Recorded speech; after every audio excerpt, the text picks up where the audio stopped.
नमस्कार, स्वागत है आप सबका आपके अपने यूट्यूब चैनल द शिक्षा कैपिटल पे। हिंदी साहित्य का इतिहास बहुत अच्छी तरीके से हम लोग पढ़ रहे हैं और एलटी ग्रेड, यूजीसी नेट या जीआईसी के लिए आप बहुत अच्छी तैयारी यहाँ पे कराई जा रही है, आप सभी को पता है। क्योंकि इसमें ख़ास बात यही है कि रामचंद्र शुक्ल या बच्चन सिंह को ध्यान में रख के उसके बाद में पढ़ा रहा हूँ, क्योंकि उनसे जुड़े हुए खूब अच्छे से प्रश्न आपसे पूछे जाते हैं। तो इससे पहले हम भारतीय युग, द्विवेदी युग बहुत अच्छी तरीके से पढ़ चुके हैं। आज जो हमारा टॉपिक होगा वो हो गया छायावाद, और छायावाद आपको बहुत नए तरीके से पढ़ने के लिए मिलेगा। ठीक है, नए तरीके से इस रूप में मिलेगा। कहने का अर्थ कुछ भी नहीं छूटेगा, कुछ भी नहीं छूटेगा, ये बात मैं पहले ही बता रहा हूँ। दूसरी बात, रचनाएं जो हैं, रचनाओं को याद कराने की बहुत शानदार ट्रिक लेके आया हूँ आपके सामने।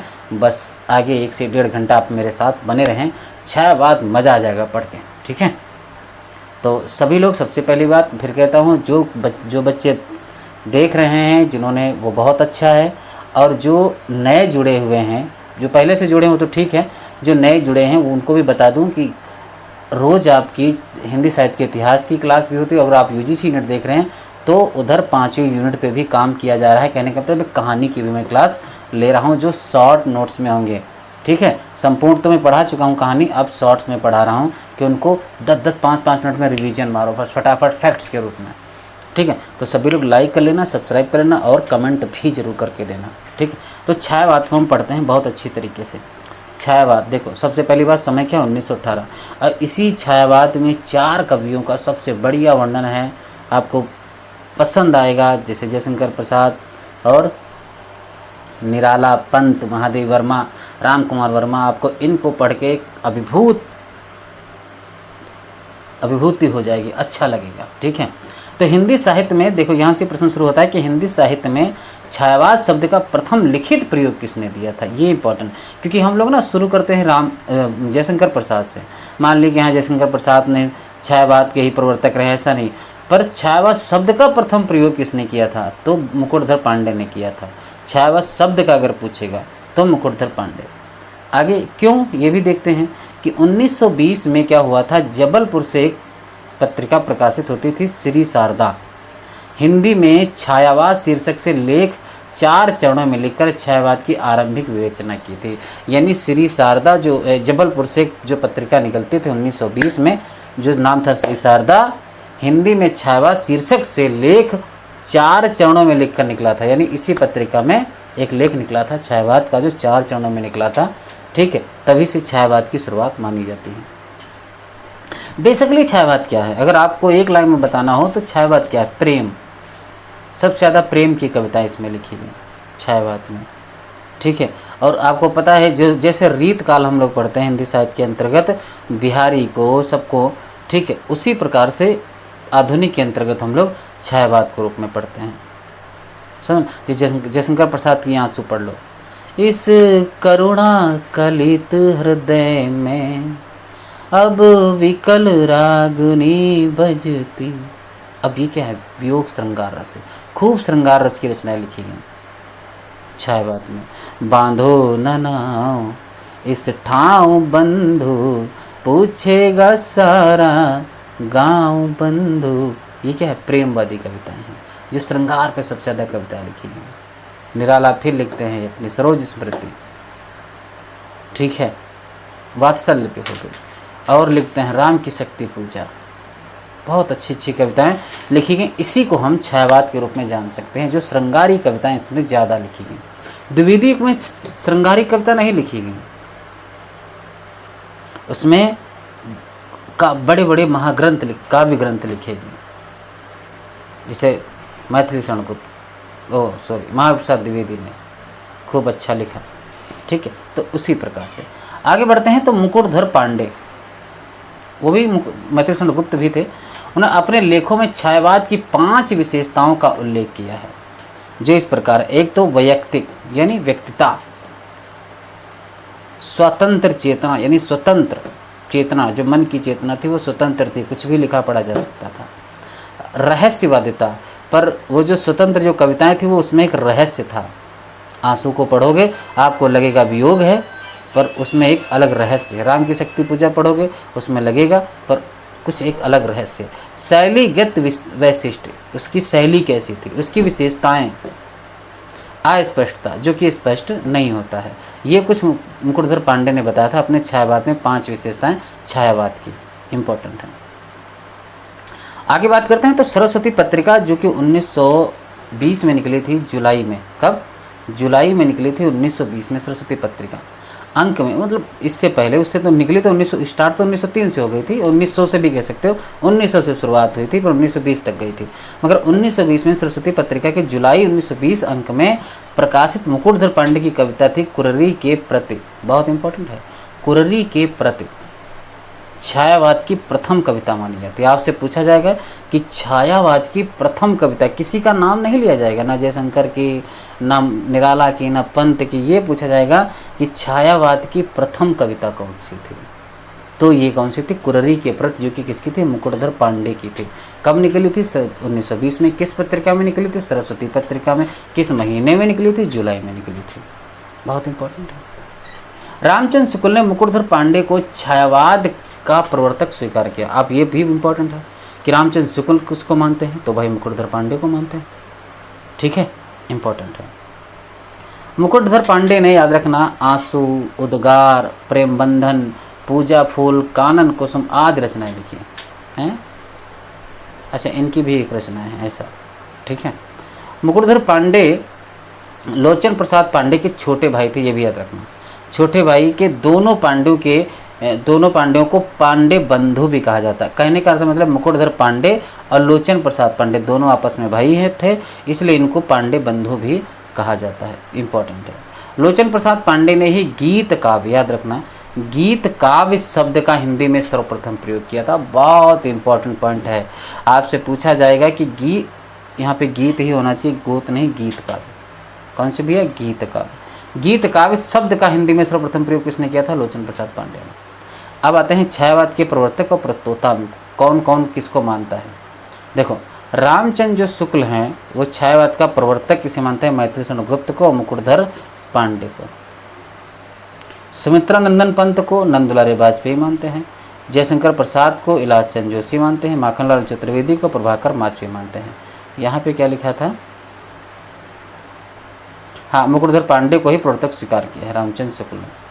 ठीक है, दोनों को मानते हैं। छायावाद की कुछ विशेषताएं हैं, ये भी देख लेते हैं साथ में। एक थी स्वतंत्र चेतना, जो भी हमने बताया। व्यक्तिता, अनुभूति की प्रतिष्ठा, क्या अनुभूति रही पढ़ के। वेदना की विवृत्ति, वेदना, प्रेम की अनुभूति, बताया ना, सौंदर्य चेतना और प्रकृति वर्णन तो खूब भर भर के किया गया है। राष्ट्रीय स्वर, काव्य रूप, ये सब छायावाद के अंतर्गत रहे। एक और प्रश्न आके उठता है आपके सामने कि छायावाद के संबंध में विद्वानों के मत क्या रहे हैं। छायावाद के मत में बताना है, छायावाद के संबंध में विद्वानों के मत बताने हैं, जो कि बहुत ज़्यादा इम्पोर्टेंट है।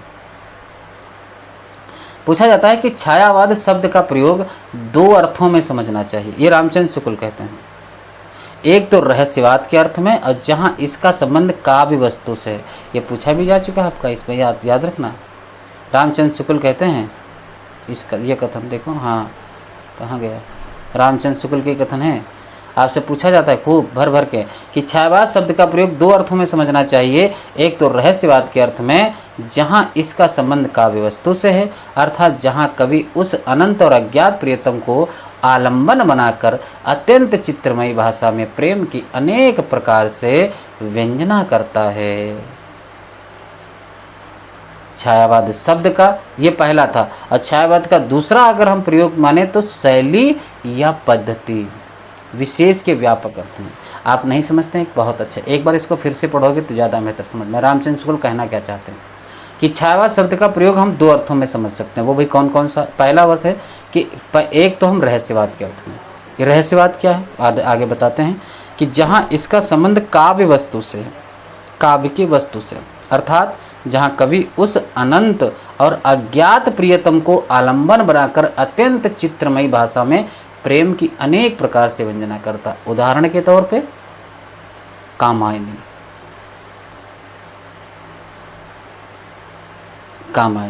श्रद्धा और मनु का प्रेम क्या है? अज्ञात हैं, अनंत हैं, कुछ पता नहीं कहाँ हैं वो, पर उनको आधार बना के फिर कामायनी लिखा गया।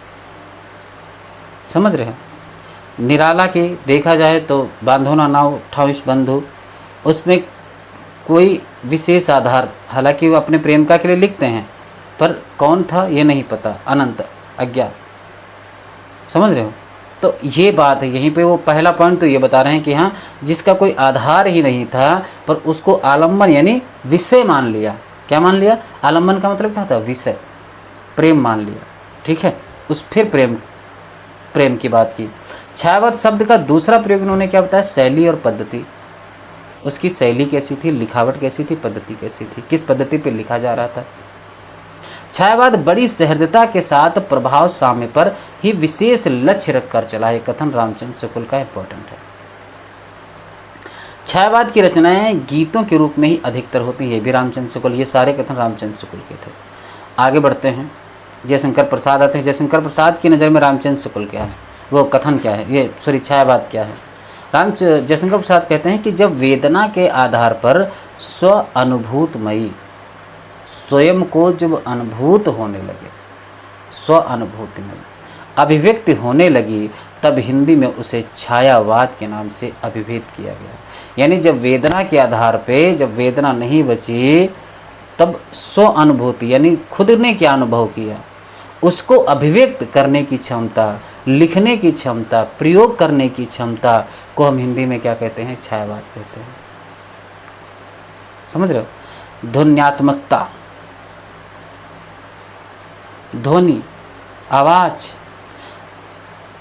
लाक्षणिकता, लक्षण, सौंदर्य में प्रतीक विधान तथा उच्चार वक्रता के साथ स्व अनुभूति की विवृत्ति छायावाद की विशेषताएं हैं। ये जयशंकर प्रसाद कहते हैं। नंदुलारे क्या कहते हैं? नंदुलारे भी कुछ कहना चाह रहे हैं कि मानव अथवा प्रकृति के सूक्ष्म किंतु व्यक्त सौंदर्य के में आध्यात्मिक छाया का भान मेरे विचार में छायावाद की सर्वमान्य व्याख्या हो सकती है। फिर से, मानव अथवा प्रकृति, मानव यानी मनुष्य, प्रकृति मतलब ये जो आप लोग देख रहे हो पेड़ पौधा दुनियादारी सब प्रकृति के सूक्ष्म यानी सबसे छोटे, किंतु व्यक्त यानी व्यक्त करने की क्षमता, सौंदर्य में आध्यात्मिक छाया का भान मेरे विचार में।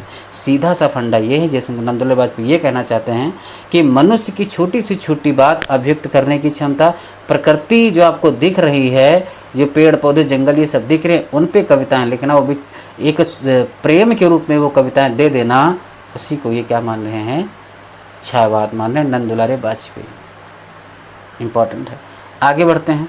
रामविलास शर्मा क्या कहते हैं कि जब परमात्मा की छाया, इम्पोर्टेंट है, परमात्मा की छाया आत्मा में, परमात्मा की छाया किस में आ जाए? आत्मा में, और आत्मा की छाया किस में आ जाए? परमात्मा में पड़ने लगती है, तभी छायावाद की सृष्टि होती है। रामकुमार वर्मा कह रहे हैं। यानी परमात्मा जब आत्मा में दिखने लगे, आत्मा में विलीन हो जाए, आत्मा जब परमात्मा में विलीन हो जाए, उसी को क्या कहते हैं? छायावाद कहते हैं। जैसे जल में कुंभ, कुंभ में जल है, बाहर भीतर पानी, फूटा कुंभ जल जल ही समाना, यह तथ्य कहेगा ज्ञानी। ये बात वहीं से जोड़ते हैं। ठीक है।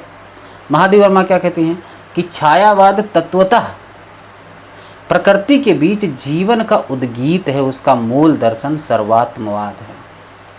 सर्व आत्मवाद, सबका, सबकी आत्मा जब एक में मिलने लगे, उसी को क्या कहते हैं? ये महादेवी वर्मा छायावाद मानते हैं।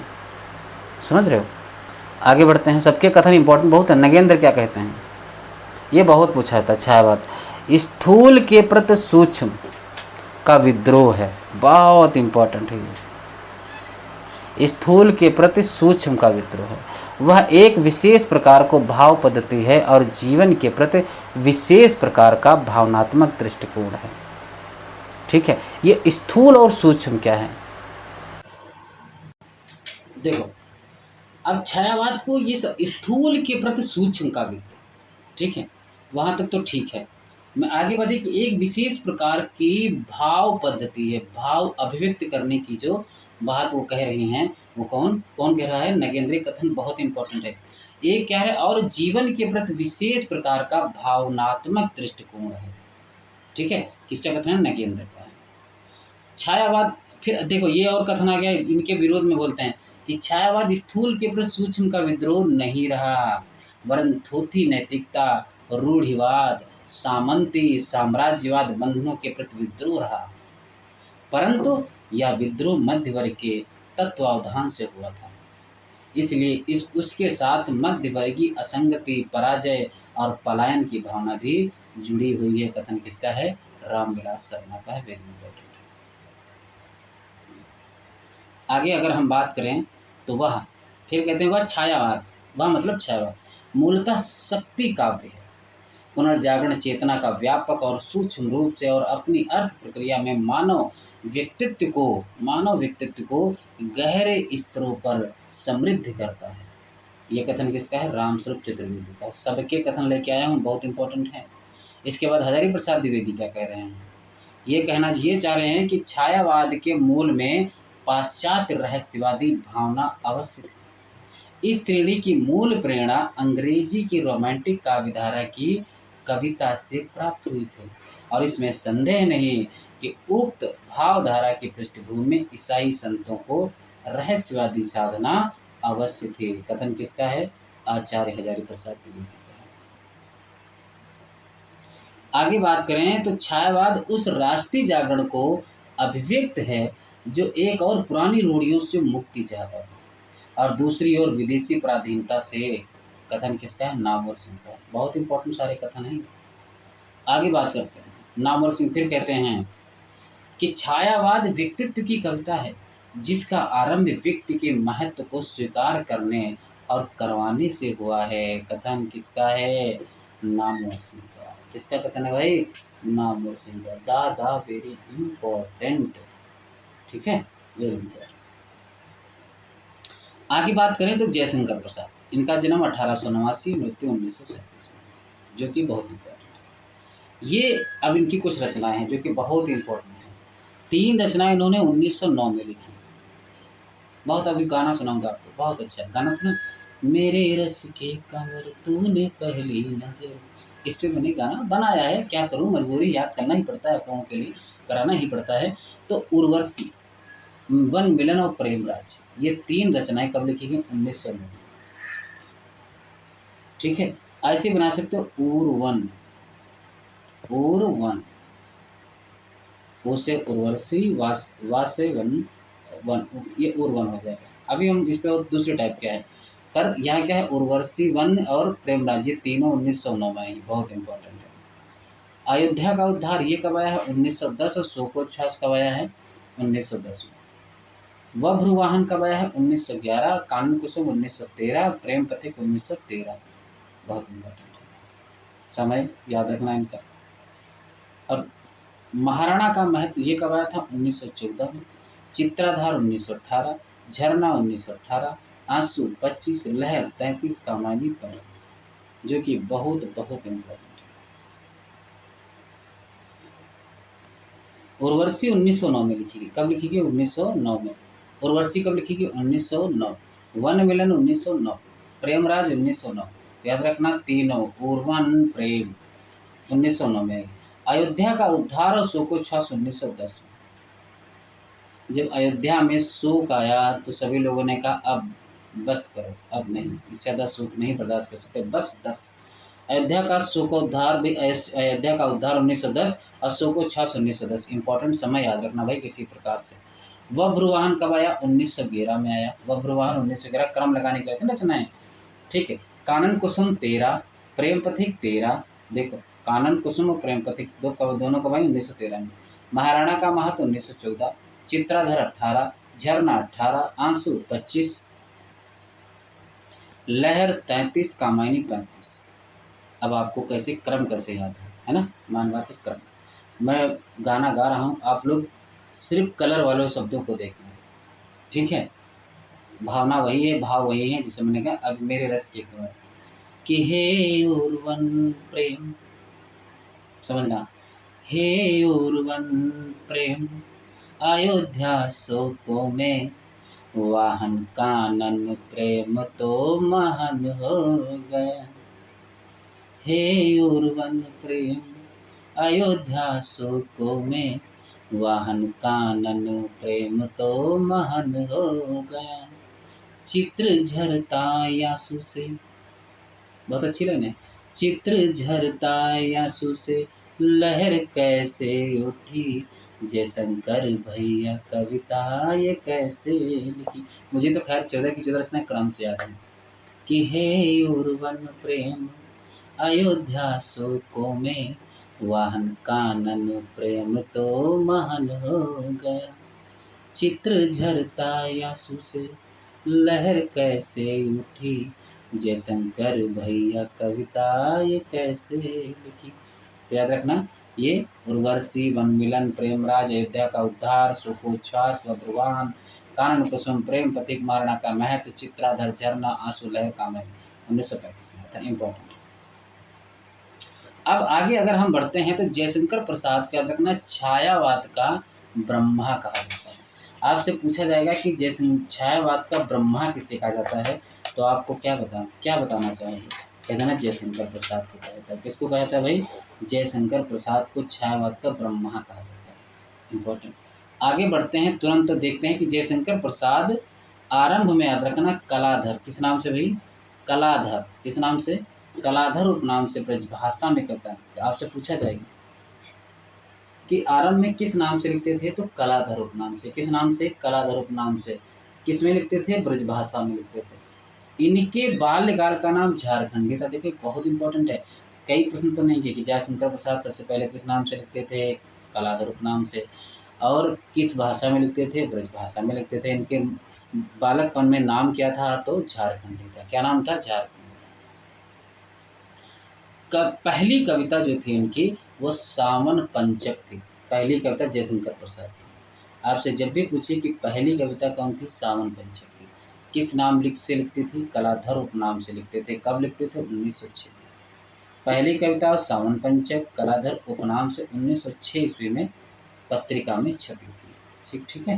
पहली कविता सावन पंचक कलाधर उपनाम से 1906 में पहली पत्रिका छपी थी 1906 में, जो कि बहुत ज़्यादा इम्पोर्टेंट है। पहली कविता इनकी थी कौन? सावन पंचक। किस उपनाम से छपी थी? कलाधर उपनाम से। कब? 1906 में। ठीक है। चलो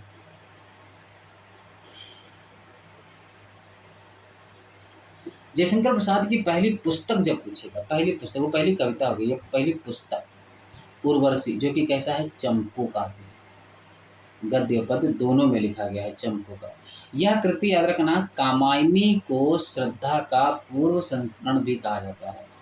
यानी उर्वशी को अगर कामायनी का इससे पहले का संस्करण माने तो किसको हम लोग कह सकते हैं? किसको कह सकते हैं भाई?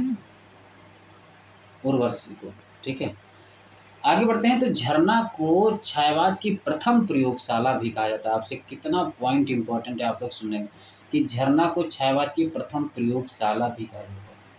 चित्राधार जयशंकर प्रसाद की ब्रज भाषा की कविताओं का संकलन है चित्राधार। चित्राधार में एक साथ याद रखना 10 रचनाओं का संकलन हुआ है, जिनमें 3 कानन कुसुम और प्रेम पथिक, महाराणा का महत्व। चित्राधार में एक साथ कितनी 10 रचनाओं का संकलन हुआ है, जिसमें 3 कानन कुसुम, प्रेम पथिक और महाराणा का महत्व। चित्राधार में एक साथ कितनी 10 रचनाओं का संकलन हुआ है, जिसमें 3 जो है कानन कुसुम, प्रेम पथिक और महाराणा का महत्व काव्य संग्रह भी है।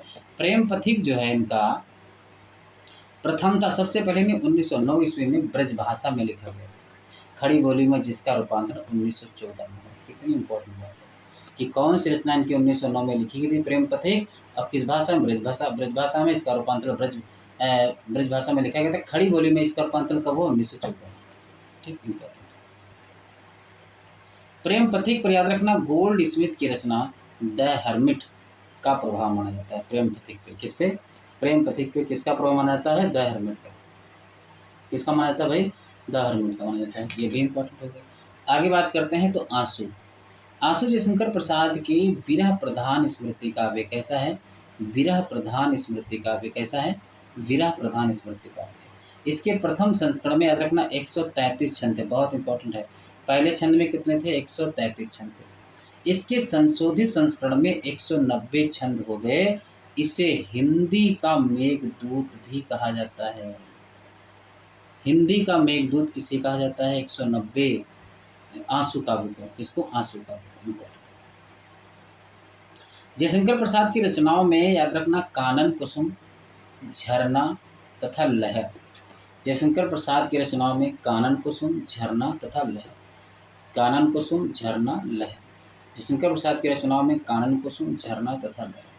जयशंकर प्रसाद की रचनाओं में कानन कुसुम, झरना तथा लहर। जयशंकर प्रसाद की रचनाओं में कानन कुसुम, झरना तथा लहर। ठीक है। प्रेम पथिक, ये गीत काव्य, ये कैसे काव्य हैं? तो ये गीत काव्य है, ये बहुत इंपॉर्टेंट। उसके बाद अगर हम बात करते हैं कि प्रेम पथिक, महाराणा का महत्व, आंसू, खंड काव्य तथा कामायनी महाकाव्य। प्रेम पथिक, महाराणा का महत्व, आंसू, खंड काव्य तथा कामायनी कैसा है? महाकाव्य। इंपॉर्टेंट। आगे बात करते हैं तो नई कविता में रचे गए खंड काव्यों के नींव का कार्य महाराणा का महत्व कविता ने किया था। महाराणा का महत्व कविता ने किया था, जो कि बहुत इंपॉर्टेंट है।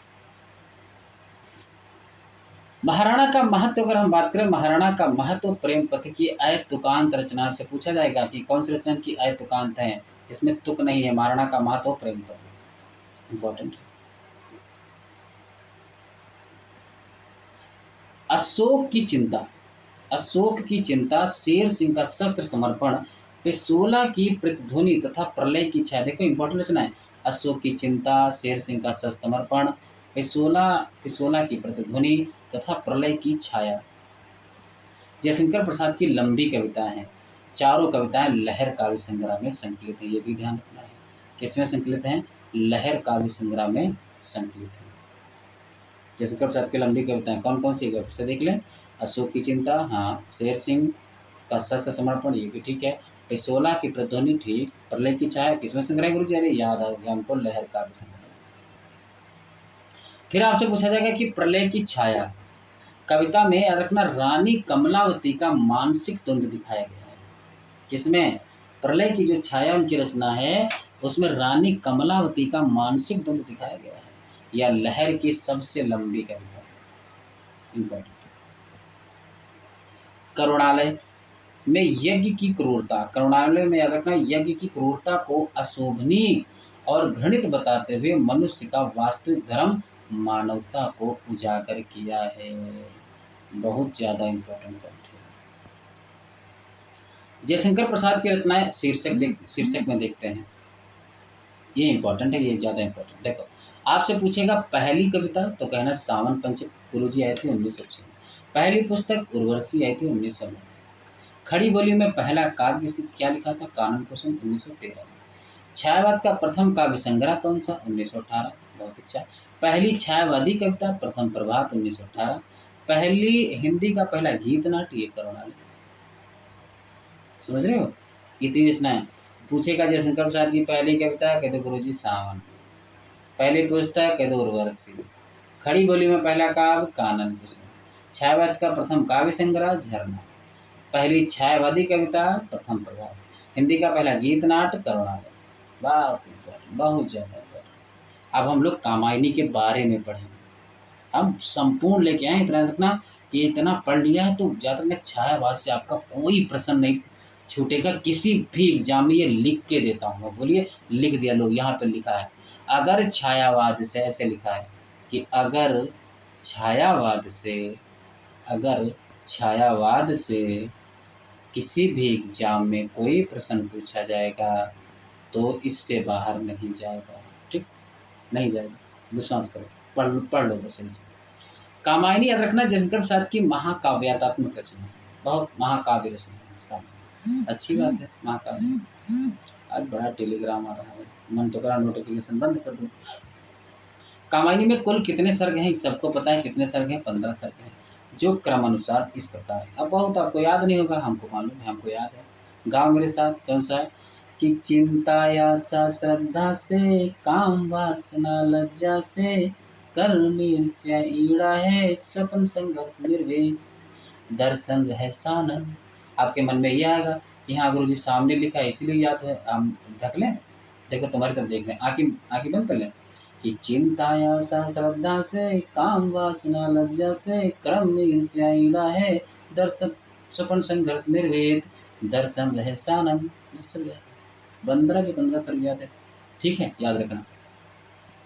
गाना वाना सब बना के उसी प्रकार से याद कर लो। ये नहीं हम सोचते हैं कि कोई क्या सोचेगा। हमको एग्जाम में जब बैठेंगे हमारा उत्तर सही होगा ना, तो आपसे कोई ये पूछना नहीं पूछे कि कैसे किया। किया, उत्तर आपका है, बस बात कर, ज़्यादा दिमाग मत रखो। ना हमसे एनटीए पूछेगा कभी, ना कोई पूछ सकता है। कामायनी के मुख्य पात्र देखो कौन कौन से। एक तो मनु, श्रद्धा, इड़ा और कुमार और जिस। और सबसे बढ़िया बात, आपको अगर ऐसे याद होता है तो बहुत अच्छी बात है। आपने याद कर लिया, किसी प्रकार से याद कर लिया बस, ठीक है, जरूरी नहीं है। अच्छा, मनु देखो मन का प्रतीक है, श्रद्धा इसमें हृदय का प्रतीक, इड़ा बुद्धि का प्रतीक है, कुमार मानव का प्रतीक है। ये प्रतीक याद रखना, पूछे जाते हैं। अरे इस फॉर्मेट में आपको कौन नोट्स देगा, इतने अच्छे नोट्स बनाया हूं मैं। कामायनी की कथा वस्तु का आधार याद रखना, ऋग्वेद आपसे पूछा जाएगा। ऋग्वेद, छांदोग्य उपनिषद, शतपथ ब्राह्मण तथा श्रीमद् भगवत है।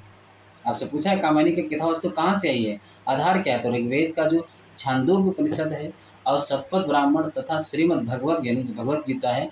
कामायनी में वर्णित घटनाक्रम शतपथ ब्राह्मण से लिया गया है, जो घटनाक्रम है। कामायनी का बाह्य ढांचा काफी हद तक प्रसाद के ही कामायनी नाटक से मिलता है। कितनी बात इंपॉर्टेंट है। और कामायनी में जिस आनंदवाद की अभिव्यक्ति हुई है, उसे प्रसाद एक घूंट एकांकी में पहले ही प्रतिष्ठित कर चुके हैं। समझ रहे हो। आगे बात करते हैं। तो कामायनी में प्रसाद ने मूल मनोभावों का पात्रों में रूपांतरण कर प्रथम पुरुष मनु एवं प्रथम स्त्री श्रद्धा की कथा के जरिए मनुष्य के संपूर्ण अस्तित्व की कथा प्रकारांतर से कह दी। कभी पढ़ना, कामायनी, मजा आ जाएगा। कामायनी के स्वप्न और संघर्ष याद रखना, स्वप्न और संघर्ष। सर्गों में सारस्वत प्रदेश का वर्णन हुआ है। इनमें पूंजीवादी सभ्यता और वर्ग संघर्ष का संकेत मिलता है। औद्योगिकीकरण संबंधित प्रसंग स्वप्न सर्ग में मिलता है। इंपॉर्टेंट है। अब जब छायावाद खत्म हो जाएगा तो छायावाद पे खूब बढ़िया प्रश्न करेंगे हम लोग, समझ रहे हो, अच्छे अच्छे प्रश्न करेंगे। कामायनी में स्त्री व पुरुष की संरचना समझते हुए सृष्टि के विकास में उनका योगदान संघर्ष एवं प्रेम के संयोग से उपजे आनंद के आधार पर माना गया। इसमें याद रखना सबसे इंपॉर्टेंट पॉइंट यही है कि इसमें प्रतिभिज्ञा दर्शन, अरविंद दर्शन एवं गांधीवाद का प्रभाव दिखा था। एक तो प्रतिभिज्ञा दर्शन है, ठीक है, एक तो कौन सा है, प्रतिविज्ञा दर्शन है, अरविंद दर्शन एवं गांधीवाद का प्रभाव दिखाई देता है।